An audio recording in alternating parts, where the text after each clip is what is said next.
আজকে শুভর সাথে হয়ে গেল একটি বড় সড়ো প্র্যাঙ্ক। হ্যাঁ, এটাই হচ্ছে শুভ অর্থাৎ লুল্লি ভাই। তো প্র্যাঙ্কটি হলো আমি বিশাল এবং রাজ সিদ্ধান্ত নিলাম বাড়ি যাব, অর্থাৎ বাড়ি যাওয়ার প্র্যাঙ্ক করব। ওকে বলবো যে আমরা বাড়ি যাচ্ছি এবং হঠাৎ এটা শুনে ওর রিয়াকশন কি হবে চলো দেখা যাক। এবং এটা হলো ওর রিয়াকশন। আমাদের দেখে ও ব্যাগ প্যাকিং করতে শুরু করলো, কিন্তু ও জানে না যে ওর সঙ্গে কি হতে চলেছে। তো প্ল্যান অনুসারে আমরা মিথ্যের রেডি হয়ে গেলাম।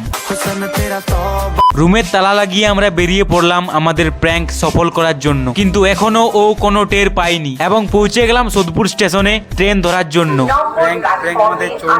একটু পর উঠে পড়লাম ট্রেনের মধ্যে এবং বিশাল বানরের রূপ ধারণ করলো এবং ও কিন্তু এখনো বুঝতে পারেনি ওর সঙ্গে কি ঘটতে চলেছে। পৌঁছে গেলাম আমরা দমদম স্টেশনে। বাড়ি যাওয়ার আনন্দে ও আমাদের পেয়ারা ট্রিট দিল। তো ফাইনালি আমাদের প্র্যাঙ্ক সাকসেসফুল হলো।